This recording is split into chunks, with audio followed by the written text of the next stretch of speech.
వాళ్ళు మేనేజ్ చేశారు అని ప్రకటించింది. ఇది నిజంగా తెలియదు. అంటే గ్రౌండ్ లెవెల్‌లో పోయి ఇన్స్‌పెక్ట్ చేస్తే గాని తెలీదు. ఈ రేడియేషన్ వ్యాపించింది. చుట్టుపక్కల చాలా మంది చనిపోయినారని చెప్తున్నారు. ఎందుకంటే ఇరాన్‌లో డెమోక్రసీ లేదు. అక్కడ ఇస్లామిస్ట్ రా రాజ్యం ఉంది. నియంతృత్వం ఉంది ఒక రకంగా. అందువల్ల అక్కడ న్యూస్ బయటికి రావాలంటే వితౌట్ గవర్నమెంట్ పర్మిషన్ న్యూస్ బయటికి రాదు. సో, అందుకని అది లీక్ అయిందని చెప్తున్నారు. రెండవది ఇస్ఫహాన్. ఇస్ఫహాన్ అనే ఇంకొక న్యూక్లియర్ సైట్ ఉంది. ఇదొచ్చి ప్రధానంగా లాబొరేటరీ ఉంటది ఇక్కడ. రీసెర్చ్ ఫెసిలిటీ ఉంటది. తర్వాత యురేనియం కన్వర్షన్ ఫెసిలిటీ అంటారు. యూసీఎఫ్. యురేనియంని కన్వర్ట్ చేస్తారన్నమాట. యురేనియం మెటల్ ప్రొడక్షన్‌లోకి దాన్ని కన్వర్ట్ చేస్తారు. సో, ఆ ఫెసిలిటీ ఉంది. ఇక్కడ కూడా దాడి చేసింది. ఇక్కడ కూడా దాడి చేసి ఆహ్, ఆహ్, ఇక్కడ ఏందంటే దాడి చేయడం వల్ల యురేనియం పార్టికల్స్ బయటకొచ్చేసాయని చెప్తున్నారు. మనకి గతంలో చెర్నోబిల్, ఆ తర్వాత ఫుకుషిమా, జపాన్‌లో ఫుకుషిమా, సోవియట్ యూనియన్‌లో చెర్నోబిల్. ఇప్పుడది ఉక్రెయిన్‌లో ఉంటది. ఒకప్పుడు సోవియట్ యూనియన్‌లో చెర్నోబిల్ లీక్‌కి చాలా పెద్ద ప్రమాదం జరిగింది. అట్లాగే ఫుకుషిమాలో కూడా ఇలాంటి యురేనియం ఇవే జరిగింది. ఫుకుషిమాలో, చెర్నోబిల్‌లో ఉన్నట్టే ఈ ఇస్ఫహాన్‌లో కూడా హైడ్రోఫ్లూరిక్ యాసిడ్ లీక్ అయిందని చెప్తున్నారు. ఈ హైడ్రోఫ్లూరిక్ యాసిడ్ లీక్ అయితే మొత్తం సివియర్ బర్న్స్ వచ్చేస్తాయన్నమాట బాడీ అంతా కూడా. తర్వాత రెస్పిరేటరీ సిస్టము చెడిపోతుంది. క్యాన్సర్ వచ్చే అవకాశం ఉంది. కిడ్నీలు పాడే అవకాశం ఉంది. మనిషి డెత్ కూడా సంభవించే అవకాశం ఉంది. ఇక్కడ బేసిక్‌గా ఏందంటే ఇవన్నీ కూడా ఇక్కడ జరుగుతున్నాయి. సో, ఇక మూడవది అరక్ అనే ఒక దీని మీద చేశారు. ఈ ఫెసిలిటీ మీద. ఇది అరక్ వచ్చి హెవీ వాటర్ ఫెసిలిటీ అన్నమాట. Nuclear plant. అయితే ఇక్కడ ఏమి లీక్ అయ్యింది గానీ ఏమీ లేదని చెప్తున్నారు. ఇప్పుడు పోర్ట్ అని ఒకటుంది. ఈ పోర్టు మీద చేయలేక ఇజ్రాయెల్ అమెరికాని అడుగుతుంది. ఎందుకంటే పోర్ట్ అనేది కొండల ప్రాంతంలో ఉండి లోపలకు 300 అడుగులకి టన్నెల్ లాగా లోపలికి, సొరంగం లాగా లోపలికి తవ్వి అక్కడ వీటన్నిటిని నిల్వ చేశారు. ఇది అతి పెద్దదన్నమాట.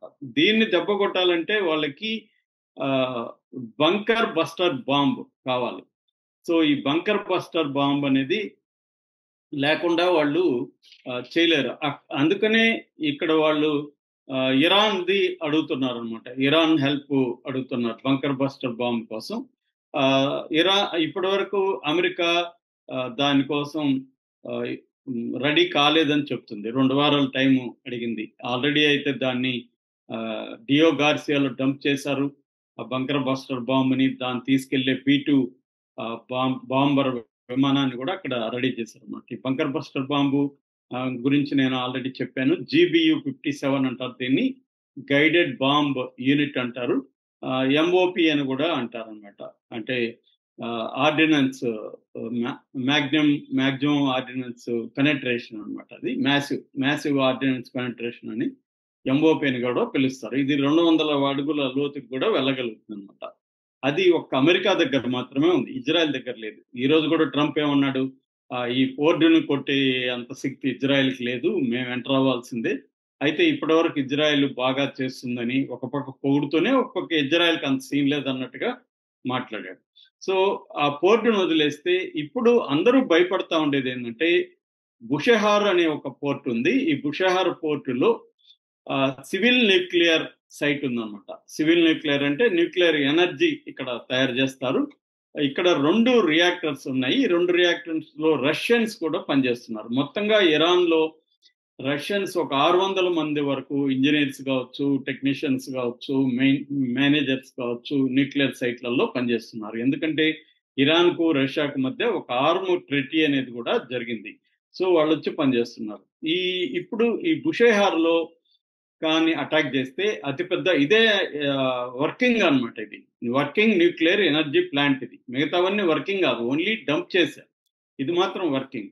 సో, ఇక్కడ కానీ చేస్తే సెసియం 137, అయోడిన్ 131 అనే యురేనియం సంబంధించిన మెటీరియల్స్ ఇక్కడ ఉన్నాయి.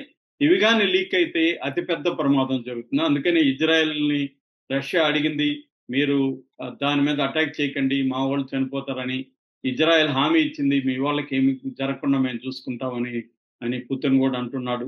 కానీ దీని మీద దాడికి ఇప్పుడు ప్లాన్ చేస్తుందంటని చెప్తున్నారు. ఇది గాని జరిగితే మాత్రం వేలాది మంది ఇరానియన్లు చనిపోయే అవకాశం ఉంది. రోగాలు పడే అవకాశం ఉంది. ఆ రేడియేషన్ బాడీలోకెళ్ళిపోయి ఒక హిరోషిమా, నాగసాకిని గుర్తు తెచ్చే ప్రమాదం అయితే కనిపిస్తుంది.